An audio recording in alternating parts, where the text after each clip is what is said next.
Hello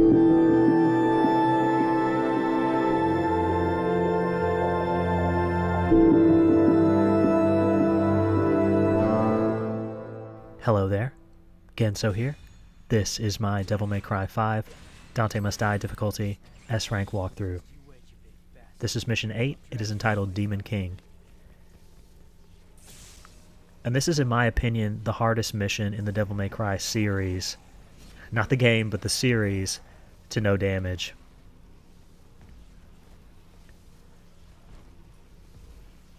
So there's a couple of different factors that go into that. This is a really long mission,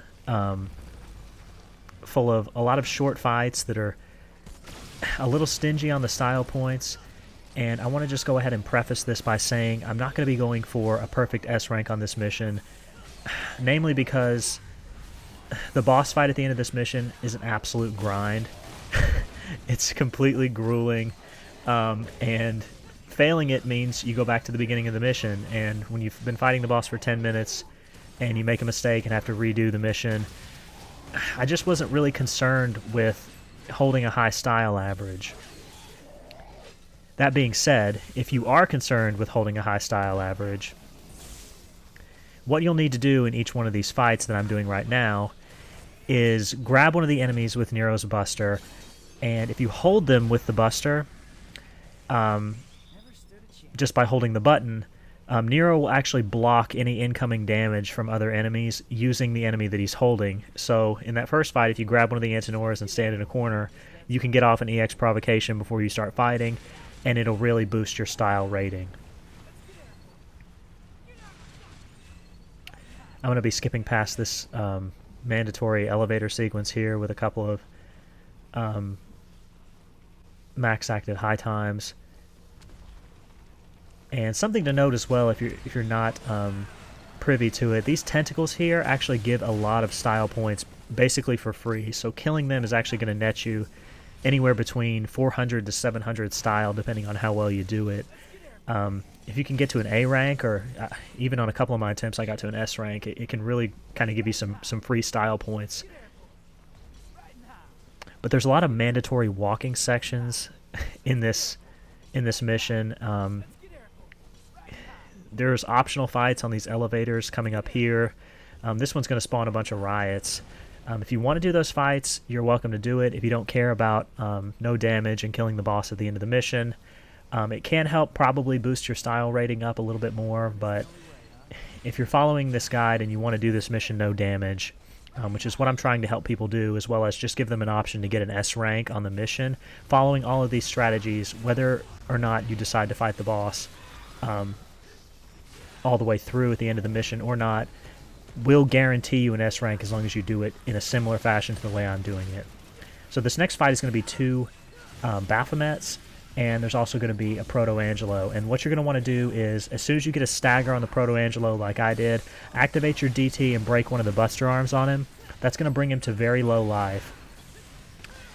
He's going to immediately DT, and he's going to activate that red aura that gives him the extra defense as well. And from this point, what I like to do is just focus on the other Baphomet.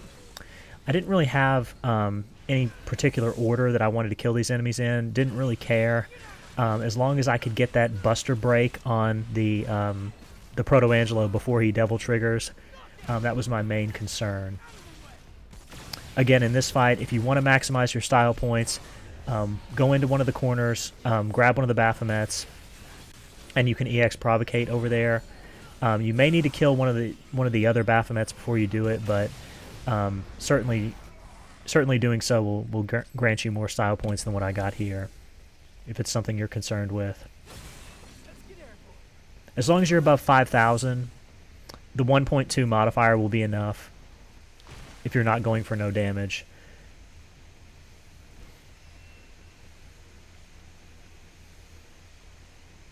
But coming up there was a statue if you need to refill your arms. My loadout here is going to get me all the way to the phone where I can restock again.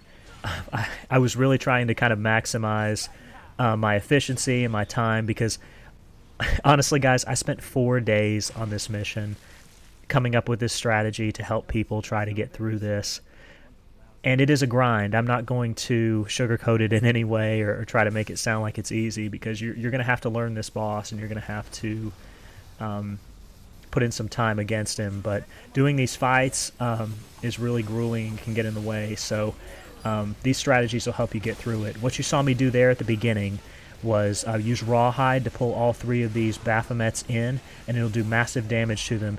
If you DT at that point and pull 2 of them in, you can hit them with a fully charged shot, and then you can proceed to combo them however you want.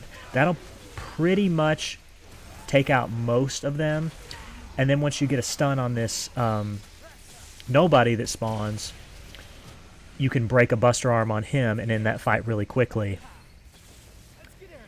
And if you do this really well, you can even get over 6,000 style points. And I did, on several of the attempts, get more than 6,000 style points on following this fight. But on this one, it just didn't really shake out that way.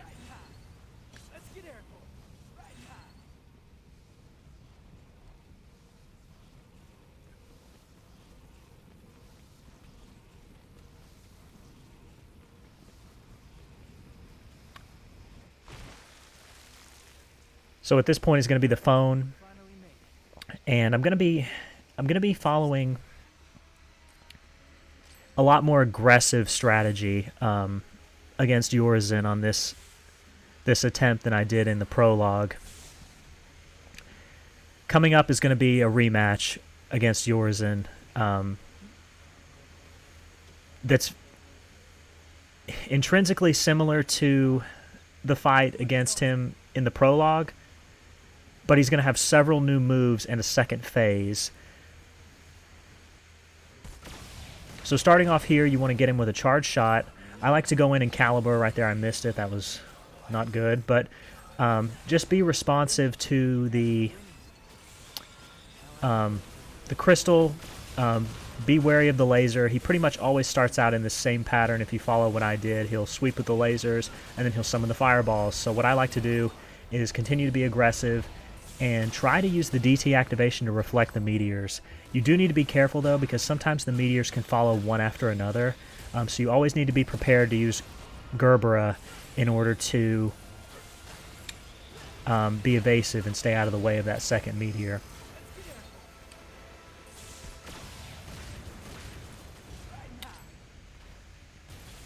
If you'd like, during this phase, you can follow a more passive strategy, kind of like I did in the prologue, and that'll alleviate a lot of the danger that goes into weaving in and out like I'm doing here with Gerbera. But again, it's up to you. Just be cautious when you go in for these calibers and make sure that he's not using his meteors.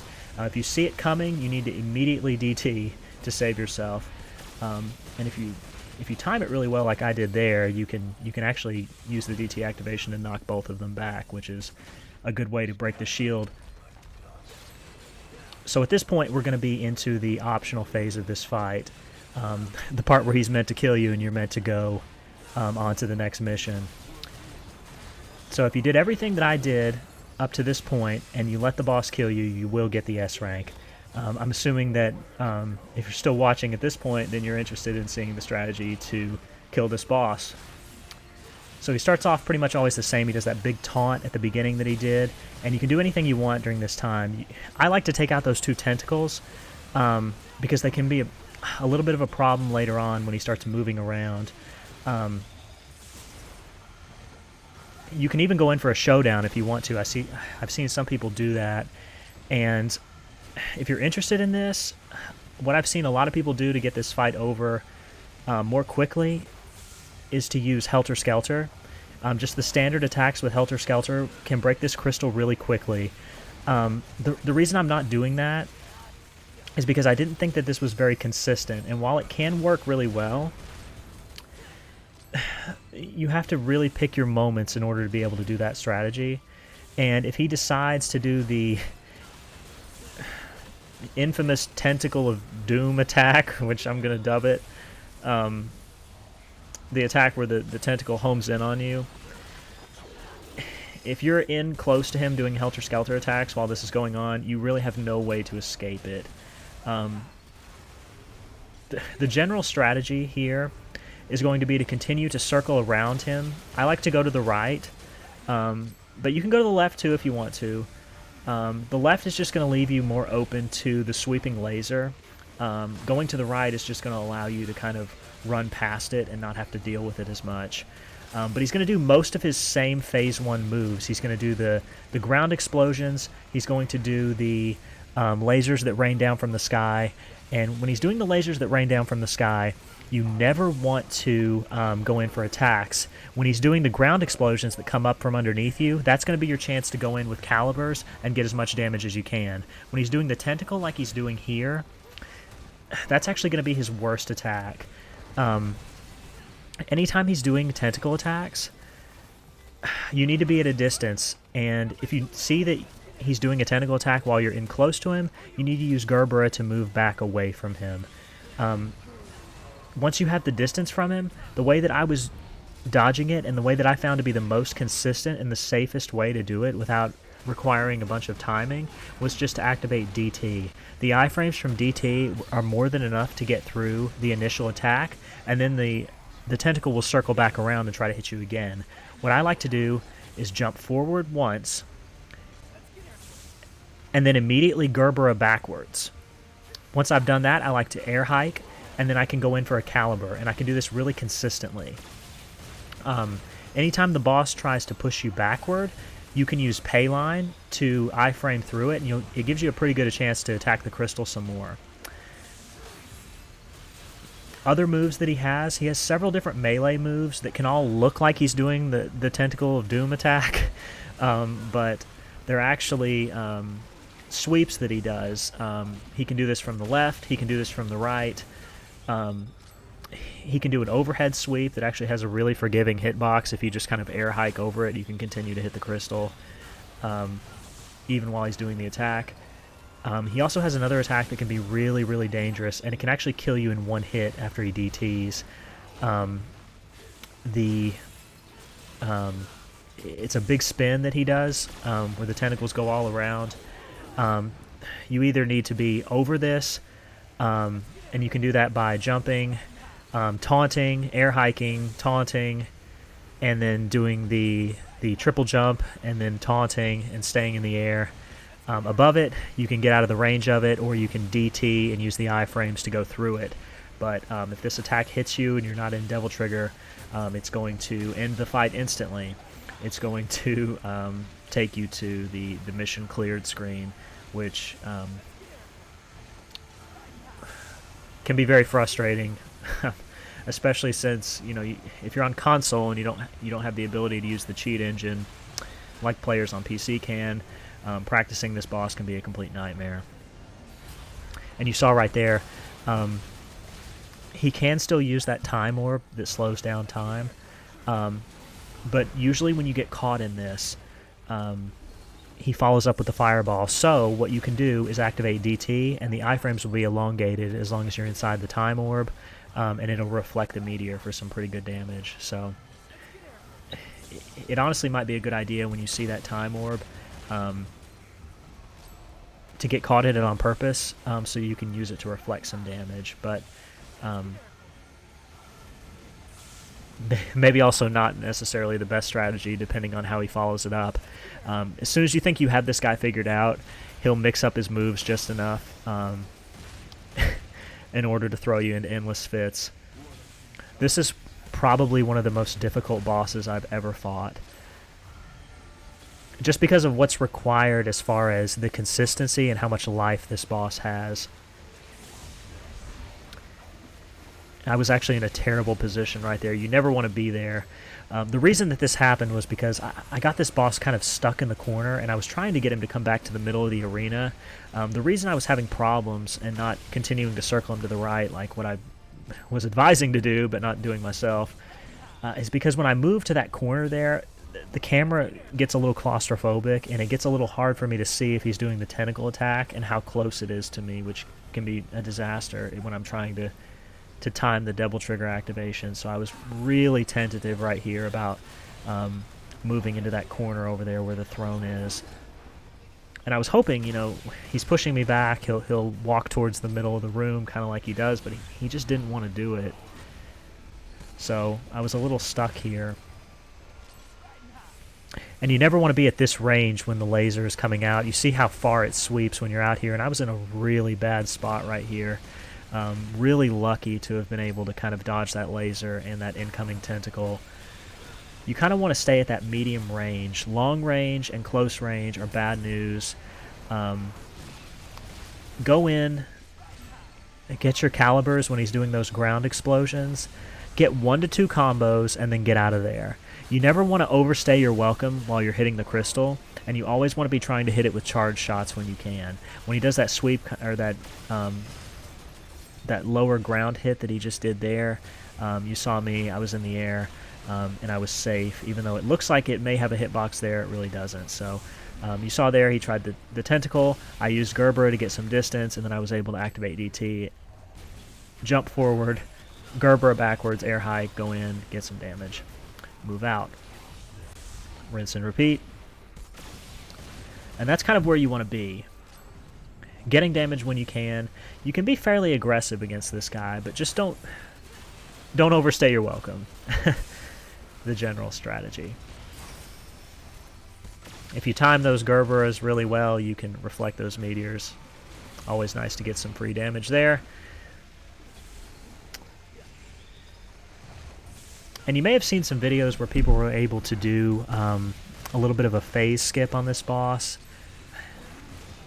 And I don't know if I'd really call it a phase skip, but what it can entail is basically the first time you break the crystal, you can stick this boss with some overtures like I did at the beginning, and you'll get a chance to do Showdown and Buster him after, and this can take him down to, even where his life bar is right now in my gameplay. But this isn't really much of a phase skip.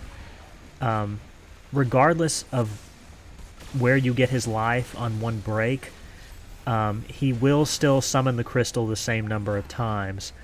So what that means is every time you break a quarter of this boss's life, he summons the crystal, and this carries over among the breaks. So for instance, if I break the crystal and I'm able to do half of his life in that one break with the time that I have, the next time that you break the crystal, he'll summon the crystal instantly without allowing you any opportunity to do any damage.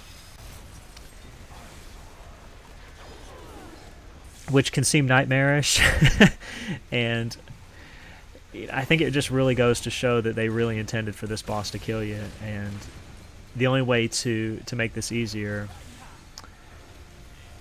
is just to embrace the grind. There's no real way to one-cycle this boss. You're going to have to break this crystal 4 times.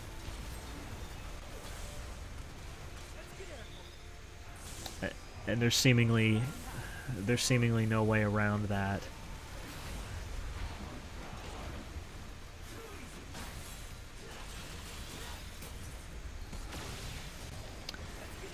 I've also noticed that the time that he activates DT seems to be random. There was times when I would go in and his DT would activate after about a minute, and then there's other times where his DT wouldn't activate until after I had done all of the damage that you could possibly do on the first break of the crystal.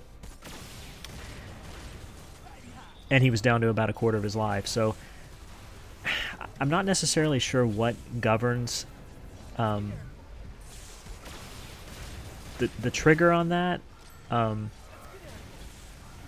So this fight can be a little inconsistent in that regard, but just know that you're going to have to break that crystal 4 times, and you may as well just sort of, like I said previously, just embrace it. If you do have to have quite a bit of patience in this fight, but once you get a feel for the fight, you'll really start to just fall into place with what needs to be done. And the best thing I can tell you to do, there was that big sweep that I was talking about that can kill you instantly. The best thing I can tell you to do is just to, if you're practicing this boss and trying to learn and get better at it, anytime he hits you with any attack, if you survive it, just restart checkpoint. It'll take you back to when you restocked your Devil Arms, and you'll have to do that first phase again where he's in the chair. But, you know, if you're on console and you don't have access to the cheat engine, that's going to be your best strategy. And one thing also to be aware of, these tentacle sweeps that he does left and right when his shield is down, just be careful that you're not too low while he's doing these. You know, if you're trying to mash attacks and get damage in, really going to be pretty devastating if you take a hit just trying to get, you know, a little bit of chip damage on him. Just be safe, be out of the way of the attacks, or activate DT to stay safe. And right here, I get a stun on him at the very end, and, you know, what better way to finish off this 15-minute grueling affair than with a buster and a put down. So that's Urizen. If you're going to try to complete this mission and you really want to kill the boss, you know, best of luck to you. This fight can be a total nightmare. If you're willing to put in the time, I know that you can do it, though. So thank you very much for watching, and I'll see you next time.